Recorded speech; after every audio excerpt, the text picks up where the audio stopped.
Hello friends, السلام علیکم دوستو۔ یہ سال تھا 1845 کا۔ آج سے 178 سال پہلے جب آئرلینڈ میں آلووں کی وجہ سے زندگیاں تباہ ہو کے رہ گئیں۔ آلووں کی وجہ سے 10 لاکھ لوگ مارے گئے اور 10 لاکھ لوگوں کو آئرلینڈ چھوڑ کر جانا پڑا۔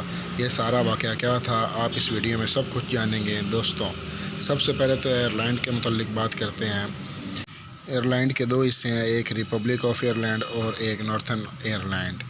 ریپبلک آف آئرلینڈ ایک علیحدہ ملک ہے اور یورپ کا حصہ ہے، جبکہ نارتھرن آئرلینڈ UK کا حصہ ہے۔ لیکن آج سے 200 سال پہلے ایسا بالکل بھی نہیں تھا دوستو۔ آج اس وقت آئرلینڈ برطانیہ کی ایک کالونی تھی، یعنی آئرلینڈ کو برطانیہ ہی چلاتا تھا۔ آج سے 400 سال پہلے آلووں کو متعارف کروایا گیا تھا اور دیکھتے ہی دیکھتے آلو آئرلینڈ کی سب سے امپورٹنٹ کھانے کی چیز بن گئی۔ آئرلینڈ کی آبادی زیادہ تر آلو ہی کھاتے تھے۔ یہ وہ لوگ تھے جن کے پاس زیادہ پیسے نہیں ہوتے تھے اور یہ اپنا گزارا آلو جیسی سستی سبزی سے ہی کرتے تھے دوستو۔ آلووں کو آئرلینڈ میں اگانا بڑا ہی آسان کام تھا، اس لیے آلو آئرلینڈ کا اہم حصہ بن گئے۔ آئرلینڈ میں ہر انسان تقریباً 6 کلو آلو کھاتا تھا ہر روز۔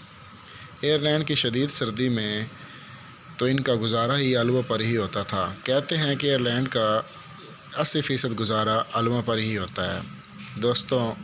یہ بہت بڑی غلطی تھی، آلو کی سبزی پر ڈیپینڈنٹ تھا اور پھر یہی سے مسئلہ پیدا ہونا شروع ہو گیا۔ یہ سال تھا 1845 کا جب آلووں کی فصلوں میں ایک فنگس پھیل گیا، اسے فیٹوسرا انفیسٹنس کہتے ہیں۔ یہ فنگس ہوا، بارش اور کیڑوں وغیرہ سے پھیلا تھا۔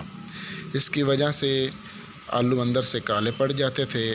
اب ان خراب آلووں کو کھایا نہیں جا سکتا تھا۔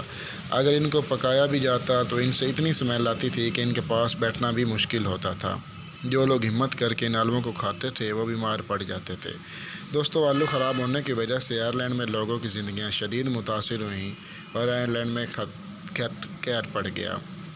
اسے آئرش پوٹیٹو فیمین کہتے ہیں۔ اس دوران آئرلینڈ میں امریکہ سے کارن یعنی مکئی بھی منگوایا گیا تاکہ خوراک کی قلت پوری ہو سکے، لیکن یہ بہت مہنگا تھا اور آئرلینڈ میں غریب لوگ اس کو افورڈ نہیں کر سکتے تھے۔ اس دور میں آئرلینڈ میں کسانوں کے لیے دوسری سبزیاں اگانا بھی آسان نہیں تھا۔ متاثر لوگوں کی تعداد 30 لاکھ سے ابو ہو گئی، اس لیے ہر وقت ہر انسان کے لیے گوشت اور مچھلیاں کھانا بھی ناممکن تھا دوستو۔ جیسا میں نے آپ کو بتایا، آئرلینڈ اس وقت برطانیہ کی ایک کالونی تھی، اس لیے حکمرانوں کو اس قہر سے اس خط سے کوئی زیادہ پرواہ نہ تھی۔ یہاں تک کہ اس قہر میں بھی لوبیا، مٹر، شہد وغیرہ آئرلینڈ سے برطانیہ جاتا تھا، یعنی آئرلینڈ میں غریب لوگوں کے لیے کھانے کے لیے کچھ نہیں بچا تھا۔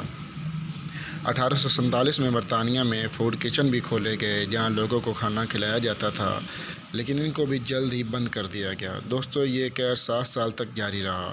1845 سے 1852 تک اس قہر سے بہت سے لوگ متاثر ہوئے۔ ان 7 سالوں میں آئرلینڈ میں 10 لاکھ لوگوں کی جان بیماریوں کی وجہ سے چلی گئی۔